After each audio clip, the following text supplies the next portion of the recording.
नाहरगढ़ किला, जयपुर की अरावली पहाड़ियों पर बसा ये शानदार किला राजस्थान के ऐतिहासिक गौरव का एक जीवंत नमूना है।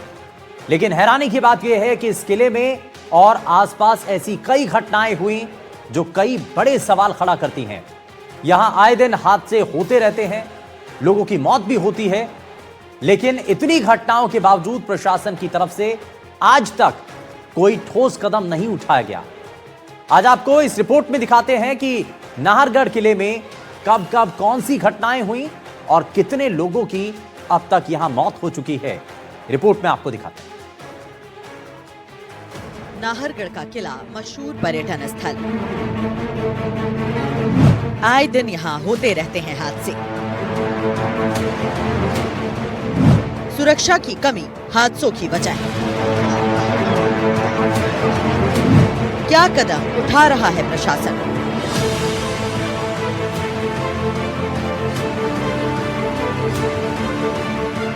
नाहरगढ़ किला राजधानी जयपुर ही नहीं बल्कि पूरे राजस्थान का एक मशहूर पर्यटन स्थल है।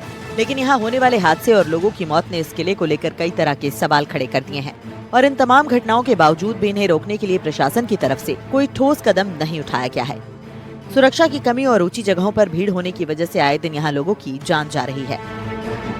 आपको बता दें कि 25 नवंबर 2017 को नाहरगढ़ किले की प्राचीर से चेतन सैनी नाम के एक व्यक्ति की लाश मिली थी। रस्सी के सहारे लटकती चेतन की लाश को देखकर हर कोई दंग रह गया था। जिस गढ़ की दीवार पर चेतन का शव मिला उसके नीचे गहरी खाई थी। परिवार के सदस्यों को संदेह था कि चेतन की मौत हत्या है। पुलिस के मुताबिक तत्कालीन परिस्थितियां आत्महत्या का संकेत दे रही थी। यही नहीं, चेतन की न किसी से दुश्मनी थी, न ही उसकी कॉल डिटेल में ऐसा कुछ निकला जिस पर पुलिस को शक हो। चेतन के मोबाइल में उसकी एक सेल्फी वाली फोटो मिली जो घटना के कुछ समय पहले उसी नाहरगढ़ की प्राचीर पर खींची गई थी। नाहरगढ़ की पहाड़ियों पर ऐसी कई सारी रहस्यमय घटना हुई है जो कि आज भी लोगों के लिए एक पहेली बनी हुई है। और इसी कड़ी में चेतन तांत्रिक यानी चेतन नाम के एक शख्स की वहां पर लाश जो है वो लटकी हुई मिली थी। ठीक पास में लिखा हुआ था पद्मावत मूवी के बारे में, क्योंकि उस समय पद्मावत मूवी को लेकर बहुत विवाद छिड़ा हुआ था और लिखा हुआ था कि हम लाश को लटका देते हैं, कोयले से लिखा हुआ था। वो बात आज भी पहेली बनी हुई है। हालांकि पुलिस उसको महज एक सुसाइड मान रही है, लेकिन परिजन और लोगों का मानना है कि वहां पर कुछ तो ऐसा रहस्यमय हुआ है जो कि ये बयां कर रहा है कि आखिर इस घटना में इतनी तीव्रता क्यों है। क्योंकि वो जो चेतन नाम का शख्स था वो खुद अंधेरे में ऊपर नाहरगढ़ की पहाड़ी पर गया और हाथ में रस्सी लेकर गया और बाकायदा उसने वहां पर सेल्फी भी ली और उसके बाद वहां पर लटक गया और कोयले से वहां पर बहुत सारे कुछ विवादित जो है वो लिखा हुआ था। सवाल ये कि अगर कोई व्यक्ति सुसाइड करेगा तो वो इतना सनसनीखेज सुसाइड नहीं करेगा। इस घटना के अलावा इस किले में और भी कई घटनाएं हुई हैं। 1 सितंबर 2024 को 2 सगे भाई राहुल पराशर और आशीष पराशर अपने घर से नाहरगढ़ पहाड़ी पर ट्रैकिंग के लिए निकले। वापस घर लौटते वक्त अचानक दोनों भाई रास्ता भटक गए। थोड़ी देर बाद दोनों भाई भी आपस में बिछड़ गए। इसकी सूचना पुलिस तक पहुंची तो दोनों भाइयों की तलाश शुरू हुई। पहाड़ी के एक छोर पर आशीष की लाश मिली, लेकिन बड़े भाई राहुल का कोई सुराग नहीं मिला। पुलिस ने सर्च अभियान चलाया, लेकिन आज तक राहुल का पता नहीं चल पाया है। आशीष के शव का भी जब पोस्टमार्टम हुआ तो उसमें गर्दन और सिर पर गहरे चोट के निशान थे। वो सुबह को जल्दी गए थे और उन्होंने कही थी कि मम्मी आज संडे है और हम नाहरगढ़ घूम के आ जाएंगे, और चढ़ी चुके वहां भी गए थे।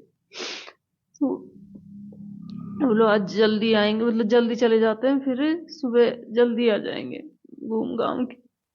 फिर मैंने 11 बजे फोन किया तो आशीष के फोन पे गया तो उसने कही मम्मी हम आ रहे हैं। तो ठीक है, फिर मेरे को नींद आ गई। फिर बाद में 1 बजे फोन किया तो फिर आशीष का फोन पे गया तो आशीष बोला कि मम्मी मैं रास्ता भटक गया और मेरे को राहुल भी नहीं मिल रहा। यही बात हुई थी। उसके बाद में हम ढूंढने चले गए, वो कहीं पर भी नहीं मिला, हमको कहीं पर भी नहीं मिला। हम रोज राहुल का इंतजार कर रहे हैं कि राहुल कब आएगा। पुलिस वालों को तो कुछ भी सुराग के हाथ नहीं लगाना है। पुलिस भी खूब ढूंढ ढूंढ के थक गई। अब ये है कि जैसे छोटे बेटे का फोन तो मिल गया, लेकिन पुलिस ने अभी तक हमको नहीं दिया। इससे पहले साल 2014 में भी एक कॉलेज के छात्र की लाश नाहरगढ़ किले के परिसर में मिली थी और प्रारंभिक जांच में पुलिस ने इसे भी आत्महत्या का ही रूप दिया था। लेकिन परिवार द्वारा हत्या की आशंका जताने पर जांच हुई और पुलिस इस मामले से पर्दा नहीं उठा सकी। इसके एक साल बाद 2015 में पर्यटकों और स्थानीय लोगों के साथ नाहरगढ़ के जंगलों में कई ऐसी घटनाएं हुई जिसका आज तक कोई खुलासा नहीं हुआ। यही नहीं, आए दिन यहाँ पहाड़ी पर छोटे मोटे हादसे होते ही रहते हैं, जिसमें कभी कार पलट जाती है तो कभी इंसान पहाड़ी से छलांग लगा देता है। के लिए कई खतरनाक कट हैं, लेकिन एक ऐसा रास्ता है जहाँ पर सबसे ज्यादा हादसे होते हैं। आखिर क्यों उसी जगह पर सबसे ज्यादा हादसे होते हैं, ये एक चिंता का विषय है। नाहरगढ़ एक लोकप्रिय पर्यटन स्थल है, खासकर सूर्यास्त के समय, जिससे भीड़ बढ़ जाती है। खासकर किले के अंदरूनी हिस्सों या ऊंची जगहों पर दुर्घटनाओं की संभावना बढ़ जाती है। हालांकि ये एक ऐतिहासिक स्थल है, कुछ हिस्सों में सुरक्षा की कमी या खराब रखरखाव भी हादसों का कारण बन सकता है, खासकर उन क्षेत्रों में जहां लोग खतरनाक किनारों के करीब आ जाते हैं। इसे लेकर प्रशासन को सख्त कदम उठाने की जरूरत है, जिससे कि इन घटनाओं को रोका जा सके। नाहरगढ़ की पहाड़ियों पर ऐसी कई सारी घटना हुई है, लेकिन इन सबके बीच में यहाँ पर अमूमन अधिकतर सड़क हादसे बहुत होती है। नाहरगढ़ पे एक ऐसा पॉइंट है जहां पर सबसे ज्यादा गाड़ियां पलटी है और लोगों की जानें गई है। बड़ी बात यह कि नाहरगढ़ की पहाड़ियों पर बहुत सी ऐसे खतरनाक कट है, लेकिन यहीं पर इस कट पर ही ज्यादा इस तरह की घटनाएं क्यों होती है, ये सवाल जो है वो पहली बनी हुई है। और लोगों का मानना है, स्थानीय लोगों का मानना है, जो पहाड़ियों पर अमूमन आते जाते रहते हैं, उनका कहना है कि इस पहाड़ी पर कुछ अपशगुन है, जो कि ड्राइवर को जो है अचानक से दिखाई देता है और उसके बाद उसकी गाड़ी जो है वो पलट जाती है। कई सारी घटनाएं जिसमें गाड़ियों में आग लग जाती है, चालकों की मौत हुई है और दर्जनों सड़क हादसों में कई मौतें जो है वो नाहरगढ़ की पहाड़ियों पर हुई है। घटनाएं जो है वो रहस्यमयी है और इसके साथ ही वहां पर जो एक्सीडेंट हो रहे हैं वो भी रहस्यमय है। हालांकि हम इस तरह की बातों को जो है ज्यादा तवज्जो नहीं देते हैं, लेकिन नाहरगढ़ पर जो घटनाएं हो रहे हैं, सड़क हादसे हो रहे हैं, वो यही बयां कर रहे हैं कि यहाँ पर कुछ तो गड़बड़ है। एनडीटीवी राजस्थान के लिए जयपुर से दीपक चावला की रिपोर्ट। राजस्थान के परिवहन विभाग में सालों से पनप रहे भ्रष्टाचार की परतें आखिरकार अब उधरने लगी हैं। भ्रष्टाचार निरोधक ब्यूरो की एक बड़ी और सुनियोजित कार्रवाई ने यह उजागर कर दिया कि कैसे हाईवे पर कानून के रखवाले ही कानून को खुलेआम बेच रहे थे। परिवहन विभाग के अधिकारियों, कर्मचारियों और निजी दलालों के 11 ठिकानों पर एक साथ अचानक कार्रवाई की गई और इस कार्रवाई ने पूरे सिस्टम की सड़ांध को सामने ला दिया है। क्या है पूरा यह मामला, आगे इस रिपोर्ट में आपको दिखाते हैं।